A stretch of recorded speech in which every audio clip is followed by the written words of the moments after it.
Greetings. This is Rosalind Parks with National Network View News. Tonight, NNV Weekly contributor Dr. Akili will break down the COVID-19 pandemic from an economic perspective. Guest Khinya Simmons will join us to educate us on gardening. And today marks the 1-year anniversary since George Floyd's killing. NNV contributor Thomas X is back to discuss the topic and the continued killing of Black people by police. Before we get into the top news, let's do a recap of the current events we've recently covered. NNV News anchor Tariq X had student minister Lawrence Muhammad on to discuss the legacy and impact of the late, great comedian Paul Mooney. So what did you think made Paul Mooney's style of comedy so relevant and timeless? I think what made Paul Mooney stand out the most was his authenticity. Even though he dealt a lot with race, but it was coming from a sincere place. You knew that these were things that he himself has experienced. And so it's almost like music in a sense. You can tell when an artist is just singing something, or if they're actually singing something that resonates with them and you yourself can feel what they are feeling. Paul Mooney had the great ability as a storyteller to put you and I in his footsteps and to walk with him. And I believe that's the greatest thing about him. He was able to take you and I and put us in the moment to see what he was saying as he was saying it. Lawrence Muhammad also spoke with Tariq about the denial of tenure to Nicole Hannah Jones, journalist and creator of the Pulitzer Prize-winning The 1619 Project. So Mrs. Jones came under fire for the 1619 Project. There were efforts by Republican elected officials to cut funding from schools who included the project as part of the curriculum. Do you think the denial of tenure to her is a part of this backlash? Well, yeah, of course it is. To deny our sister the tenure that she so rightfully deserves, and that she was, it was voted in the affirmative by her colleagues. And from my understanding, in order to be tenured, you also have to have positive recommendations and reviews from other professors who are not even from the same university. Right. And she was also, and she is also a MacArthur, if I'm not mistaken, a MacArthur scholar. As they say, you have to be a genius in order to get the MacArthur. On this week's I Have a Testimony, host Willie Muhammad spoke with jazz violinist Michael Ward about his personal experiences, musical background, and interactions with the Honorable Minister Louis Farrakhan. In my research, I began to start researching about you and your music. So can you share with the audience, when did your interest in the violin actually began? Because I know you started off with piano, right? Yeah, it's a funny story with the violin. I come from a jazz family. My mother was a jazz and classical gospel singer. So when I was going to the 6th grade, she wanted me to learn how to read music, and she told me to take the orchestra class, and they would teach me how to read piano music. But when I got into class, they didn't teach piano; it was all strings. So I decided I was going to go get in the band and play a saxophone or trumpet or something. And the band was full, and I had to stay in the orchestra. So I figured I'd just stay until I can get into the band. And my teacher said, you got to pick an instrument. And I just went eeny, meeny, mighty, mo and picked the violin. And I've been playing it ever since. NNV reporter Naya Sai filled in for anchor Robert Muhammad and sat down with Brother Kareem and Sister Sabbath Muhammad to discuss successful Black marriages from a young couple's perspective. So what was the intent of successful Black marriages? The intent behind successful Black marriages, it was You know, the Honorable Minister Louis Farrakhan said that there was an increase in divorces all over. You know, it's a pandemic, just like the coronavirus. And so with that being said, you know, not just in the Lost Farm community, but in the nation, and I wanted to aid in putting a cease to that. Because when you see people that are actually doing it, that are successful, you know, that have been married for a long time and loving it, you know, you want to know the keys to that success. Oftentimes we know the format of creating a wedding, you know, we know what a wedding means, we know the wedding planner, this and the other, you know, we know all the elements to a wedding, but when we get into marriage, one can't say the same thing. Tariq X spoke with real estate investor Brother Louis Ali about land development, rebuilding Black communities, self-sufficiency, as well as separation.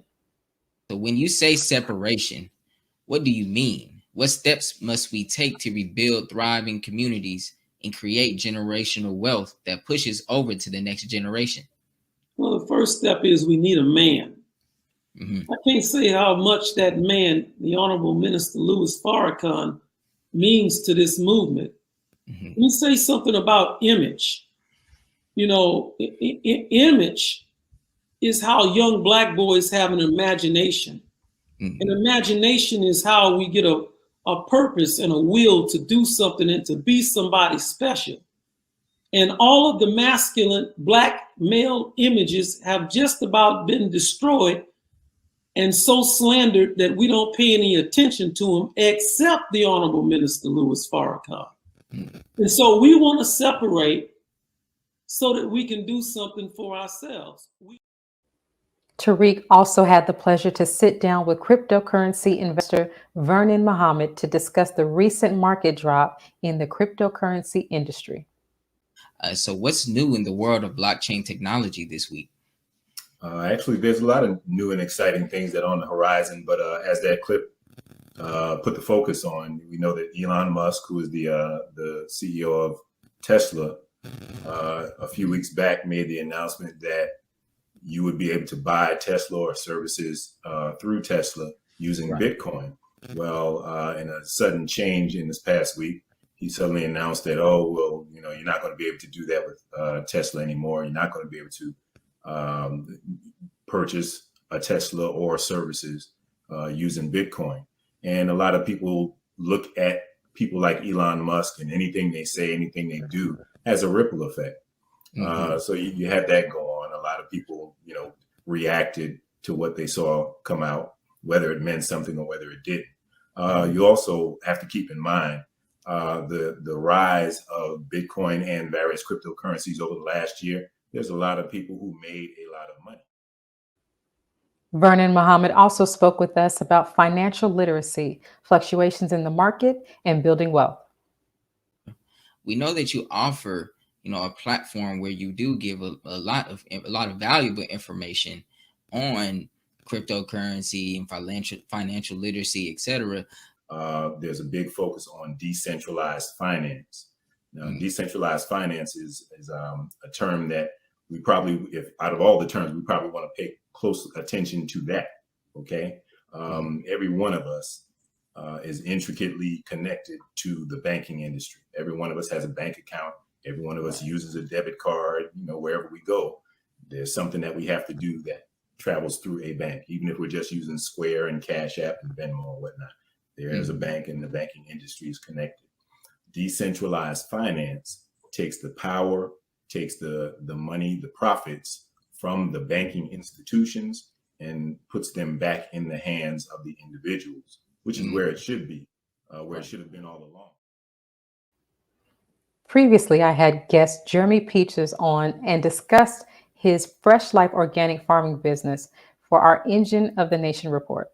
And when we had you on previously, you have since interviewed regarding justice for Black farmers. Can you tell us a little bit about that? Oh, so yes, ma'am. So I was interviewed by two organizations. One, I think it was the local ABC 13 news station, and also the another African American national news network about the Freedom for Black Farmers. It's a justice act, an act that hasn't necessarily been passed, but has been proposed in the legislation to be able to provide debt relief in terms of farmers and their land and their loans, as well as some new and beginning farmer programs for specifically African American, or in the USDA terms, socially disadvantaged farmers, which could span across all kind of other races as well. Last week, weekly contributor Brian E. Muhammad spoke with me about the Global View report and broke down the Israeli-Palestinian conflict and possible war being on the horizon. Did Israel's treatment of the Palestinian Muslims during the holy month of Ramadan escalate the Israeli-Palestinian conflict? Well, it did. It did. I think it added to a number of issues that was already going on. But I think that with the attack at Al-Aqsa Mosque, which is the third holiest site for Muslims in the world, behind the two holy sites in Mecca and Medina, when they did that, they angered the world, especially during the month of Ramadan, because this was captured on international broadcasting. So the world saw this defilement of the third holiest place of Islam, plus it's a site that's revered by the Jews as well as by Christians. Brian E. Muhammad also unpacked the Israeli colonization, recent aggression, and demolition of Palestinian homes. Is Israel escalating the conflict by amassing ground troops in this latest offense? Well, it is. I mean, Israel is doing what Israel has always done. The amassing of ground troops against a defenseless Palestinian people, it tells the story of the lopsidedness of Israel. I mean, they say that they're fighting the resistance group Hamas, who have been shelling rockets really in self-defense, not even in offense, but in self-defense of what Israel has been doing to the occupied population of Palestinians. And so by them putting ground troops along with this bombardment of air raids that have been going on since the 10th of May, it only exacerbates things. And it's only, again, a testimony of what Israel have always done. Previously, Dr. Akili joined us to discuss the CDC and the U.S. government's continued push for COVID vaccinations and children now being approved for these experimental vaccines. What are the potential risks in children versus adults when it comes to vaccines in general? Well, a child doesn't have the same capability to withstand negativity as an adult. It's called, kind of similar to any other capacity of something larger versus something smaller. The capacity to store toxins, the capacity to deal with challenges against the system are automatically going to be improved in an adult versus a child because of the maturity of the body. And so even though we're in the midst of a pandemic, I think it's important for us to remember that at the beginning of this pandemic, there was not a lot of talk about younger people being a threat. It was thought that young people were pretty much protected because of their youthful immune systems. Let's pause for announcements from our sponsors. When we return, Dr. Akili will be on to join us and give us an update on the economic perspective of the COVID-19 pandemic. We'll be right back. Be a part of the force that powers truth in journalism. Your support helps us to highlight solutions for a brighter tomorrow. Go to nnvnews.com/donate. Asiatic Minds, online education, helping our children to discover their God-given skills, gifts, talents, and passion that will allow them to see their greatness, as well as the greatness of our people, and upon discovering that greatness, infusing them with the desire to use it for the betterment of themselves, their families, our people, and the world. Call now, 502-219-4848. This is Sister Sajda Muhammad. We are proud to announce that the Sajda House commemorative Elijah coins are finally here. This priceless heirloom, made from recycled copper from the messenger's home, is now available at sajdahouse.com. The hashtag #BankBlack social media campaign made strides not only in revolutionizing how we bank, but also how we think. The movement inspired thousands of African Americans across the country to transfer or deposit millions of dollars into Black-owned banks. These are banks that will invest in urban communities, employ African Americans, support Black businesses, and inspire Black home ownership. This is a very proud moment for our culture as we are taking small, but significant, steps towards building Black power through Black wealth. Thank you for tuning in to NNV News. Please share your thoughts with us in the comments section below.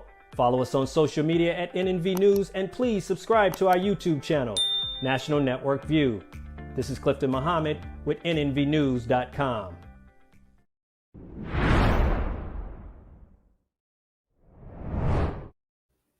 As we examine the COVID-19 pandemic and its global impact, we should look at the pandemic from an economic perspective, including the cost of PPE. We've seen huge drops in consumer spending, which in turn has impacted small businesses, which in turn has impacted employment. It's really unique in the sense that it doesn't look like previous recessions. When we look at who's been hit hardest, one thing we see is that consumer spending has dropped precipitously, especially right after COVID cases started going up in early March.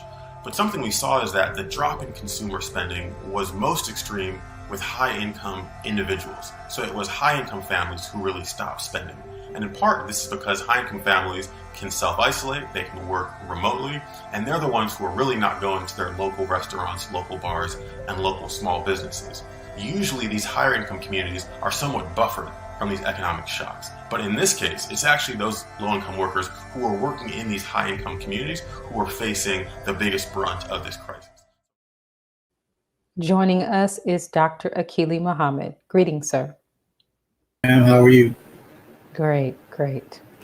How have the companies who have produced vaccines continued to profit in light of the recent clip that we just watched?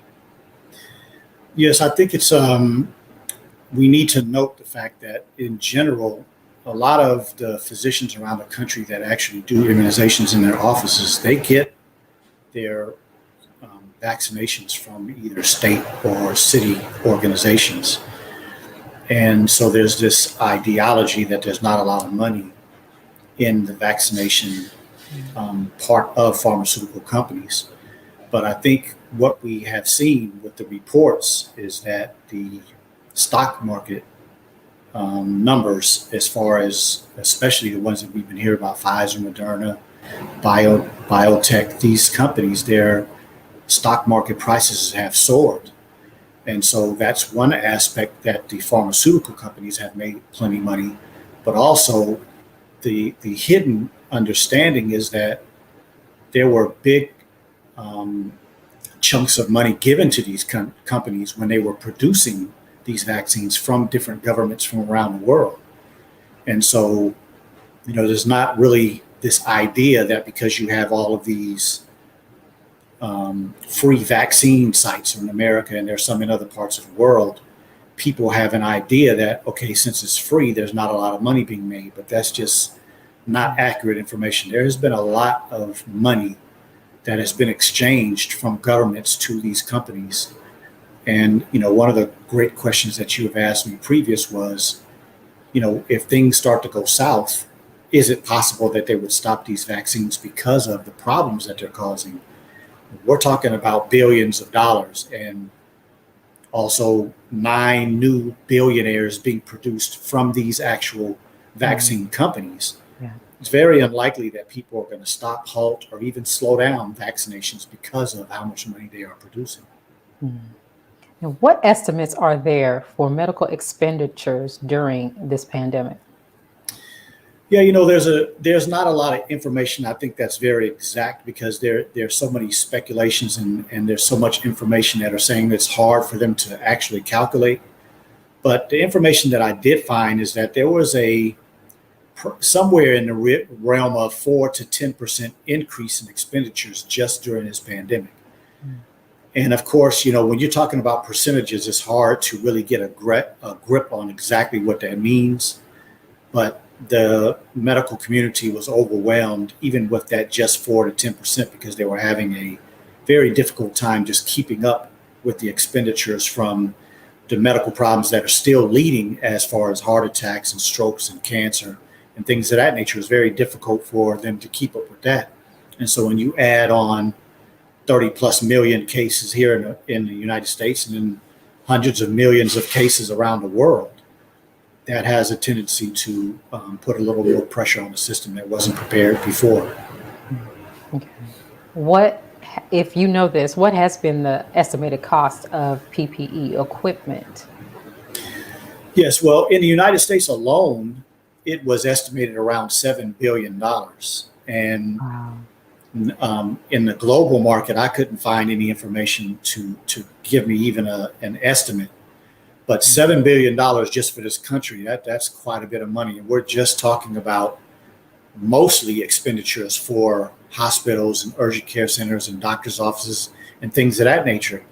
And so it was difficult to monitor what happened after they came from the manufacturers, because a lot of times there were backups in being able to deliver.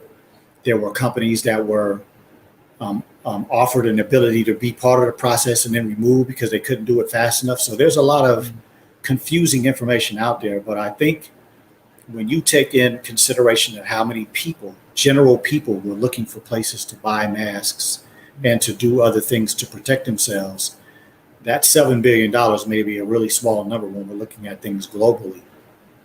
Right. Now, speaking of $7 billion being a small number, recent information has come out, or has at least been reported by a few other media outlets, that the vaccine may potentially be a yearly thing, with these companies profiting from the vaccines that have already been released and given to many Americans. What is the potential of the earnings or the profit for each of these companies in the next 5-10 years? Yeah, so I think that's interesting, a very interesting question, because there's still not any conclusive evidence yet for any of these companies to make a firm statement. Some are saying that they'll need to be a booster every 3 months. Some are saying a yearly shot like the flu shot. There still is no conclusive information on which of those will happen. And so, my understanding of the stock market, a lot of times things change when there's a volatile change in society. Sometimes there's a change when there's a particular CEO or a person that has influence on the finances of this country say something, this or that, and the stock market will move. So of course, because of this vaccine craze and because of the number of vaccines that were trying to be produced and the number of people that were attempting to be vaccinated, that was going to be something that was going to make a change in these companies' bottom line. But long term, I think those situations will probably flatten out. So it probably won't be as much of a deal when it comes to the stock market. But in general, if we are looking at worldwide, as many millions of vials of vaccines have been taken around the world, then we're really talking about something that's going to maintain good finances for these companies years into the future, unless the right type of information gets out and the truth about what is happening with these vaccines around the country and around the world is happening, and people's confidence in them will decrease, such as the number of cases of what they call breakthrough infections, where people are getting vaccinated. If they're on a 2-shot vaccine, they've gotten both shots. If they're on a 1-shot vaccine, of course, they got that 1 shot. But we're literally seeing many people that were free of infection prior to a vaccine, right, in whatever they were doing to take care of themselves.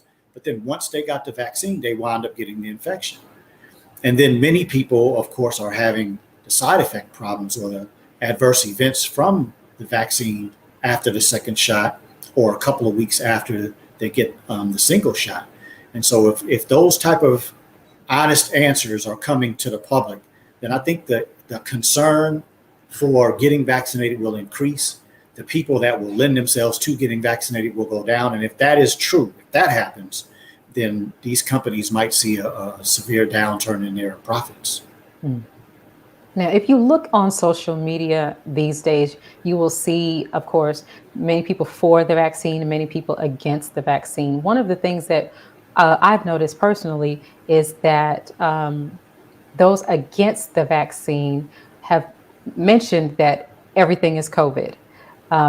You mentioned a little earlier that heart failures and some other ailments that we're used to hearing about, for example, are not heard about much these days. Has COVID just completely taken over everything, or is there really a decline in things such as heart disease, which would have been the #1 killer for the past at least 10 years, or the flu virus, or cancer, some of the more common things that we've seen? Have those numbers declined, or are we just calling everything COVID?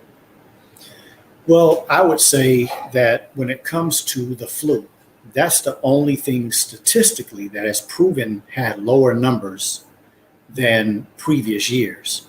But when it comes to heart disease and cancer deaths and cancer diagnoses and heart strokes and people becoming, having to wind up on dialysis, none of these numbers have decreased at all. And so when it comes down to it, we're just paying so much attention to COVID, and the influence of the media on our minds has been directed to COVID, but the numbers of these other medical problems have not decreased. Now, there were some concerns, especially amongst healthcare practitioners, that there were a lot of death certificates, yes, that would have COVID on it when these people died from other medical problems. So I think there may have been some influence, and it could have been on purpose. It could have been confusion. But at the end of the day, actual numbers of people that have died from heart attacks, still the #1 killer in the United States and the world. And when we're talking about cancer, strokes, and other medical problems that were leading before COVID, those things are still a major problem and still are in higher numbers than the COVID cases, especially now that there has been somewhat of a downturn over the last month or so. Okay, wow. Okay. And finally, very quickly, before you go, Dr. Akili, what are your thoughts on this? How do you think individuals, just the general everyday American, how do you think individuals have fared during this pandemic economically? Well, I would say based on the statistics, it's general and typical for any time there's any type of a problem in this country and even around the world. The young have the highest unemployment rates. Black and brown people have the highest unemployment rates. People that are on jobs where you're college educated have had less unemployment versus those that are, let's say, maybe not high school graduates, or they do have a high school graduate. Those people have lost most of the jobs. And so I think one of the things that I have heard many, many times in my lifetime is that the poor suffer the most in hard times. Yeah. And even when there are optimal situations like during this pandemic, the rich got richer. I mean, when we look at the financial improvements of certain companies and certain people, billionaires in particular, many of them have had a skyrocket in their profits, a skyrocket in how much money they make per year during a pandemic when many people are struggling to even find something to eat. And so in America specifically, this has been a problem as long as probably most of us have been alive, and it continues today. Same situation, the poor get poorer.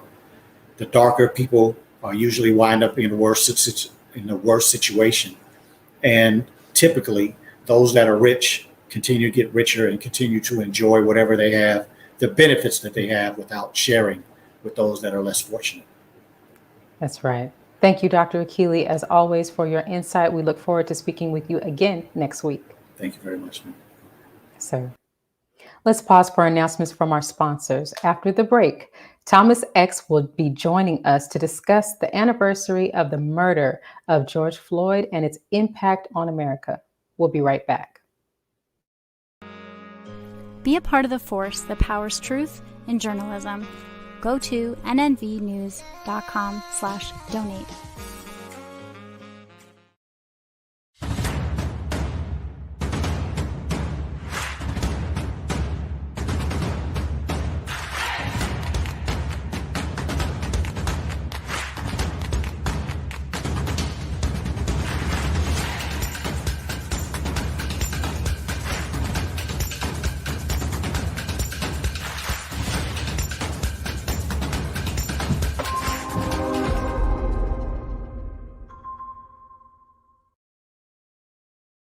Worldwide, 24 hours a day, 7 days a week. Download the Final Call Radio app and take us everywhere. On your phone, on your computer, on your tablet, on Instagram, Facebook, and Twitter. You can also log on to finalcall.com and click the Listen Live button, or finalcallradio.com. Final Call Radio, the official voice of the Honorable Minister Louis Farrakhan and the Nation of Islam. Please share your thoughts with us in the comment section below. Follow us on social media at NNV News, and please subscribe to our YouTube channel at National Network View. I am Anissa Muhammad with nnvnews.com.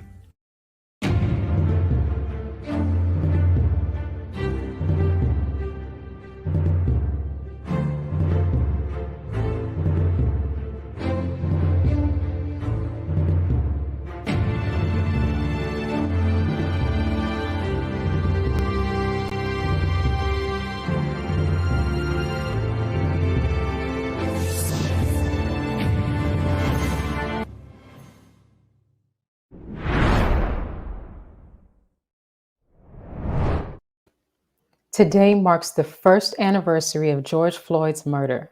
After protests and calls for police reform, the killing of Blacks and brown people continues.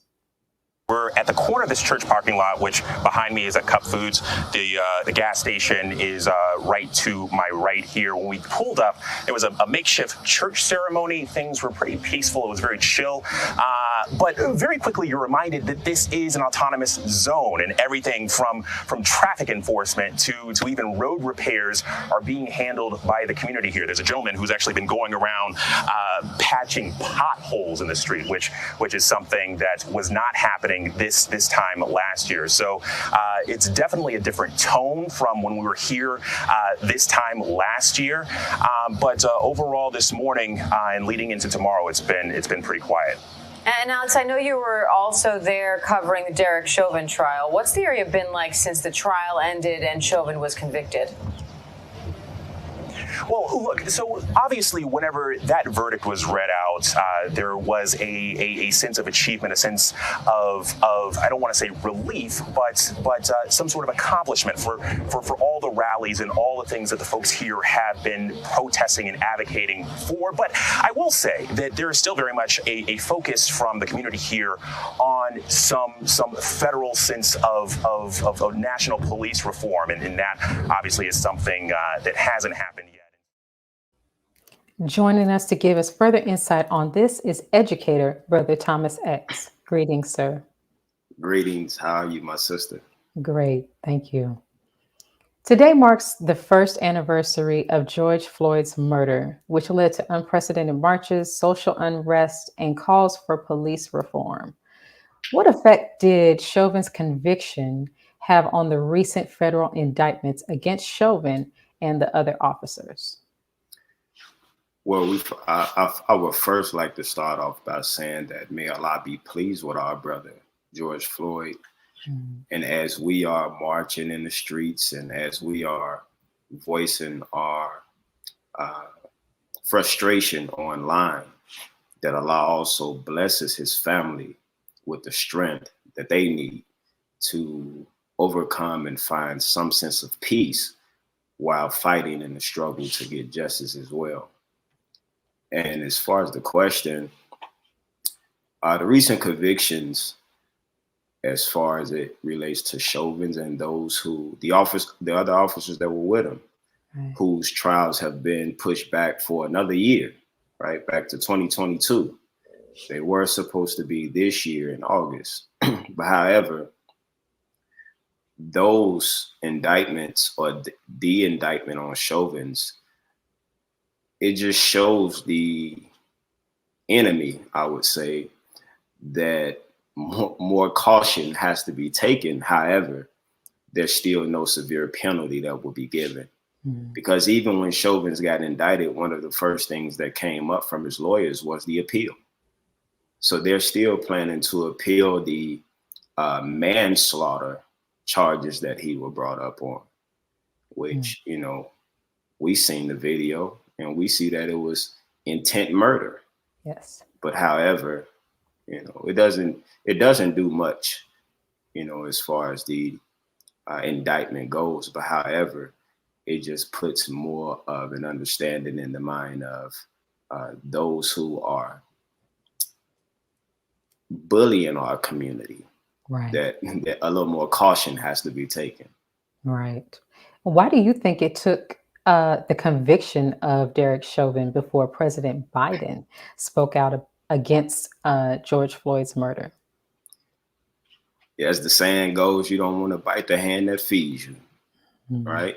So a lot of our people were going out to the polls, right?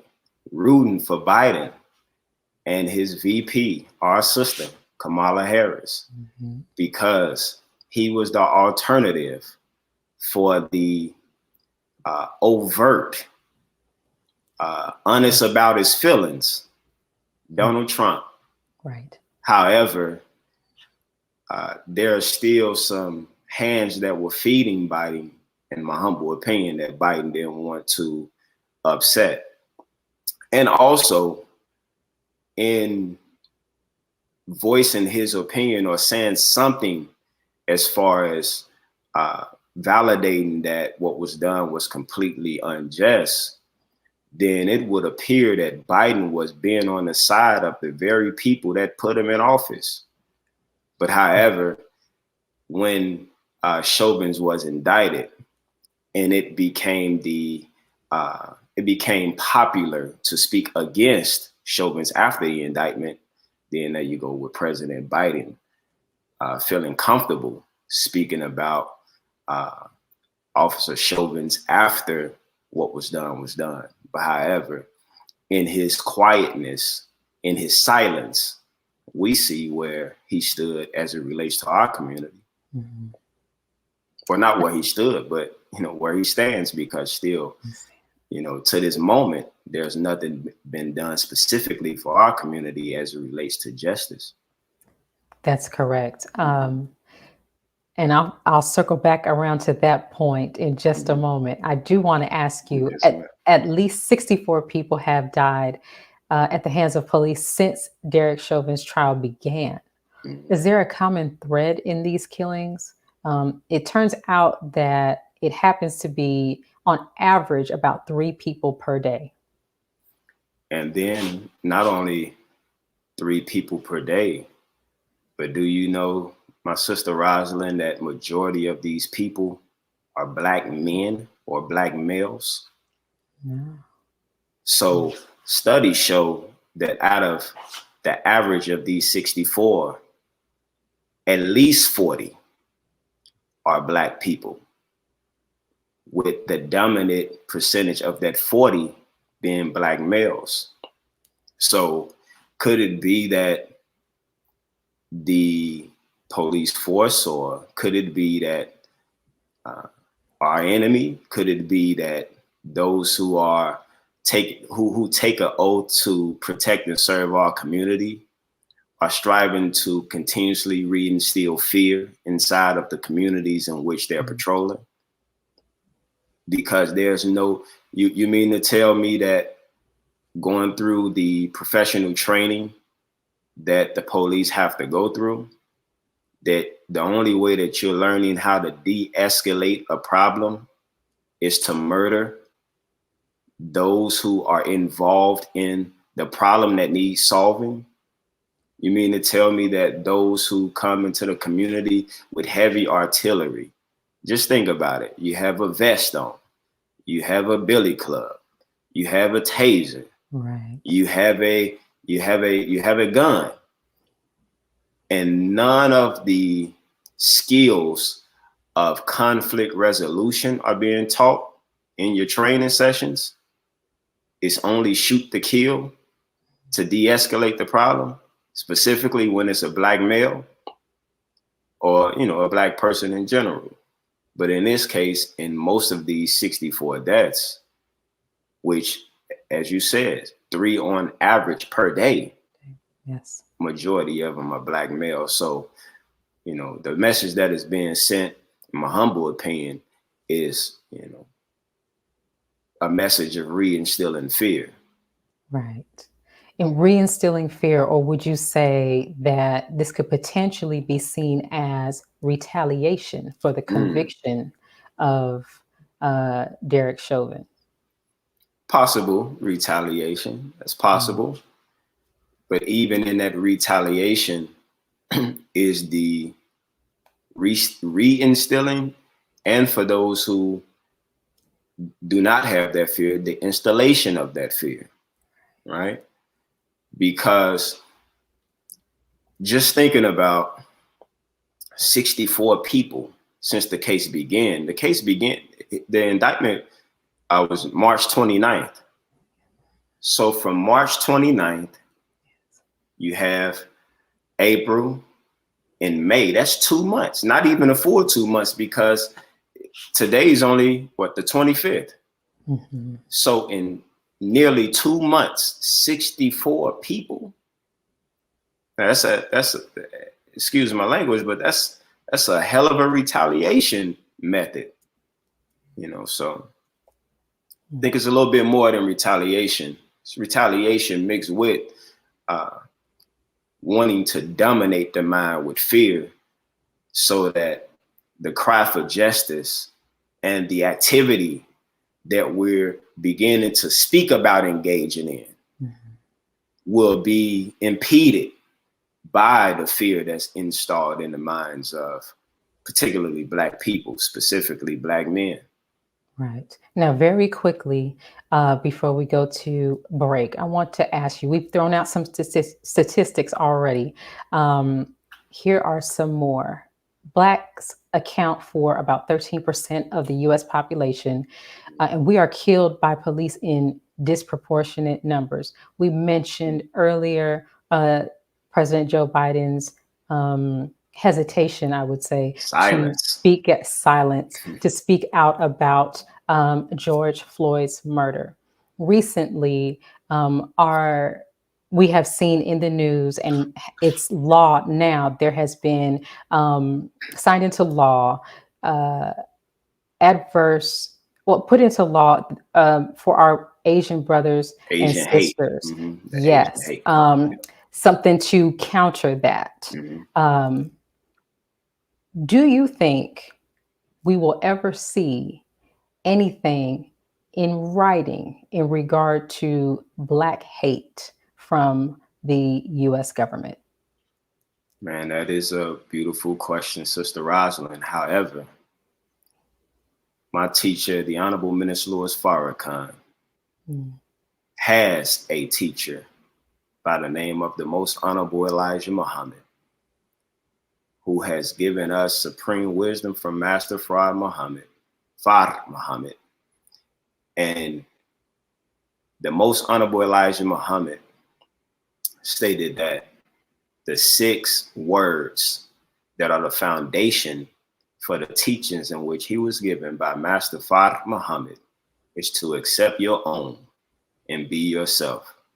Now, I bring that up because the official paper that we have, which is the mind, has to be what a bill is written on for us. Okay. Because if we're waiting for America, the land in which slaved our ancestors, to sign something in writing to be anti what they are actually pro in order to even run the country, we'll be waiting 1,000 more years, Sister Rosalind. Right. But however, whenever we begin to say to ourselves and mentally imprint it on our minds that we're going to make sure that Black life matters to us, we're going to make sure that we will not have hate being shown to our brother and our sister, whether it be from outside of the community or inside of the community. When we decide to completely eliminate fratricidal homicides, when we begin to engage in all of these activities that show a love for self, and from that love of self, we begin to protect each other, because in loving self and protecting self, we begin to love and protect the others that are a part of the whole self, the entire self. Once we come with that mentality, we won't need anybody to sign anything. They will be so willing to sign something because we won't be marching for justice anymore. That's right. We won't be begging and pleading anymore. That's right. As the Honorable Minister Louis Farrakhan said, that as long as they can kill us and go home and have dinner, then they will continue to kill us. But when we put inside of our minds that not only will they not kill me, but I'm going to make sure as a brother, or I'm going to make sure as a sister, that I have my brothers and my sisters back, and that I show love for my brother and sister by making sure that I protect them like I would do myself. Yeah, the official paper go right. That's what the bill go be written on, the official paper, right, which is the mind itself. And once we have a made up mind that we would no longer allow disrespect to bring about divisiveness or separate our community. We would no longer allow injustice to be done to our community, or if it's even done in our community, we would not allow injustice to live in our community. Now, Brother Thomas, I've got to go to break, but I thank you for your insight on the Derek Chauvin trial and its impact on America. Thank you for joining us. Thank you, my sister. Yes, sir. Let's pause for announcements from our sponsors. Coming up, gardener Khinya Simmons will be joining us. We'll be right back. Be a part of the force that powers truth in journalism. Your support helps to combat false media.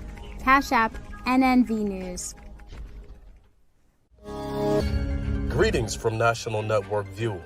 This week's Final Call cover story headline memorializes the late, great DMX. Last week, DMX's life was celebrated at the Barclays Center in Brooklyn. Large crowds gathered to honor the legend. They were there to remember a man who wasn't afraid to express his pain with the world. The Honorable Minister Louis Farrakhan spoke via Zoom to the large audience. He delivered words of comfort, wisdom, and guidance to everyone under the sound of his voice. DMX will live on. This FCM volume number 29 edition features the middle page article is a transcript of what the Honorable Minister Louis Farrakhan said at the memorial. To read more, subscribe to finalcalldigital.com and tune in to the all-new Final Call Radio. This is the nnvnews.com Final Call cover report. This is Sister Sajda Muhammad. We are proud to announce that the Sajda House commemorative Elijah coins are finally here. This priceless heirloom, made from recycled copper from the messenger's home, is now available at sajdahouse.com. Please make sure you leave your comments and questions in the comment section below. Follow us on Facebook, National Network View, and make sure to check us out on Twitter as well, National Network View. This is Sergio Gutierrez with National Network View, signing off.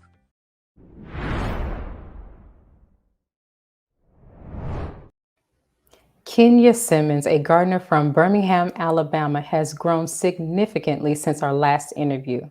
Owner of the Khinya Wellness Center, she joins us today with an update on what she's been up to. Greetings, Sister Khinya. Hello.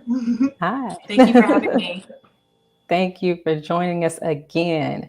So, what crops are you currently growing and what have you planted already for this season? Right now, I have, I believe, about 17 different varieties of tomatoes. And then I have a plethora of cucumbers and eggplant and peppers.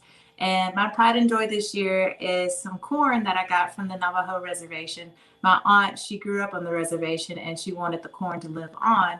And so she was able to bless me with some of the corn that her grandmother and her previous generations have been cultivating for centuries.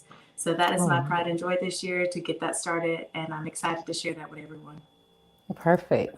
Now, please tell us, I know you've been working on a few things. You've been sharing your crops with the community. You also have a gardening class. Can you talk to us about that? The gardening class is something I do during the seasons of spring all the way up into the fall. And that's when people come to the house and I just give them a tour of the front potager garden. And then I just teach them all that I know. I teach them how to prune their own tomatoes or peppers and just teach them what I can so that they can grow their own food in their own backyard, because it's very simple. You just need someone who's patient and willing to teach you. Now, you also have a wellness center, and please forgive me if I am mispronouncing the name. I have it as Khinya Wellness Center. How did you come up with that name, and what are some of the things that you do at your wellness center? Okay. Well, Khinya also translates to Kenya from the country Kenya. And so I just figured I would like to do Khinya because the reason why they changed it from Khinya to Kenya is because the colonizer couldn't pronounce it. And I remember growing up as a child in a predominantly white community. It was hard for them to pronounce Kenya too. So I was like, well, let's just go ahead and name it Khinya.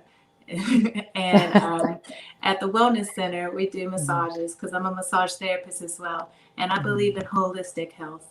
I believe that everything is intertwined. So learning how to grow your own food, learning how to reconnect your spirit back to the earth, learning to do your breath work and stretch your body and eat right and just spend time in creation. And so I try to encompass all of that into this wellness center through touch, smell, the birds, everything. Nature is my playground. Now, is the food from your garden served at the wellness center? Is there food that your clients can purchase there, or is it only for the community shop? No, there's plenty of food for them to purchase because the lot is pretty big. And so there's enough food for me to cook for them, enough for me to share with my neighbors and my family. And then there's also plenty to share if they want to buy any too. Perfect. Okay. Now, what is a Three Sisters garden? I was looking on your Instagram and I saw that something was recently planted. You had an in-ground garden. You mentioned how planting is very easy for the average person. All they need is some patience. So can you talk to us about what a Three Sisters garden is? The Three Sisters garden is what the Native Americans here in North America, this is what they started. So they had corn, they had beans, and then they had squash. And so those three together, you add nitrogen, phosphorus, and potassium to your soil. And they all work together in harmony because the beans, they'll create long tap roots. The squash will cover over the crops and protect your soil from the sun and help retain moisture. And then the corn provides the stalk for the beans to travel on. So it all works together in harmony. Are there any other crops that could be grown together like that? Yes. Peppers and basil and tomatoes, they work very well together. And basil actually enhances the flavor of the tomato or the pepper. You can also you can work with garlic and onions. That's a good combination too. And there's just a bunch of different things. I try not to lean too much on what you can grow together and what you cannot, because I've heard people say you can't grow a tomato next to an eggplant, and I've done it before successfully. So I really just say, just play around, create it like your canvas, because you are the artist and this is your garden. Perfect. Now, Vendors and Vibes. What is that? Vendors and Vibes is an event that I just want to create for our local artisans, because I know a lot of people who create necklaces or different types of crafts, or if they're an artist, they don't get the place to showcase their work, or it's hard for them to make money because not a lot of people want to, I guess you can say, support local artisans that much. And so I just want to give back, because I have such a beautiful home in the garden. I figured, why not have the people here, because I'm an artist as well with how I create my garden and curate the spaces that I'm in. I figured I could just share my space and give back to them, and we all work together in community. Oh, perfect. What information is passed at one of your Vendors and Vibes events, and what activities do you involve your clients in? For the Vendors and Vibes event, let's see. They usually come to the house, and this is the first time we're going to do it. And so what we're expecting is for them to come. There'll be different types of vendors. Some will be, I'm in my apothecary right now, so this is my studio. And I guess you can say our main vendor will have this studio, like we did with an art and garden show that we had a few weeks ago. And she was able to display all of her art throughout my studio and showcase it to her family, her friends, and whoever came.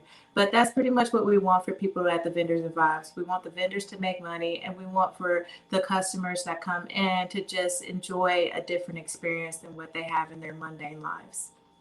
Perfect. Now, when is this event? It was originally June 5th, but we've had a lot of attention ever since our first retreat and a lot more opportunities. So we decided to push it back to June 26th, Saturday, so that we can have more time to prepare and really give it our all and our full attention for this event. Okay. And Saturday, June, you said 26th. What time, if there's anyone here in Alabama who would be able to attend? It starts at 3 p.m. and then later on that night, we'll have a movie and comedy show in my garden, because the garden is leveled off in 3 terraces. And so we'll have it set up like a movie theater. I have a projector, and then we'll have a huge screen and a popcorn machine, and just give people a different, a nice experience than what they've been able to have because of lockdown and not being able to go out and have fun like normal. Right. Well, Sister Khinya, it sounds like you are just blossoming and growing right along since we've last spoken. I look forward to speaking with you again to see what you're up to at that time. Thank you. Thank you for joining us. Thank you for joining us today and tuning into National Network View News. Please share your thoughts with us in the comment section below. Follow us on social media at NNV News, and please subscribe to our YouTube channel, NNV News. This is Rosalind Parks with National Network View News. Good night. Be a part of the force that powers truth in journalism. Go to nnvnews.com/donate.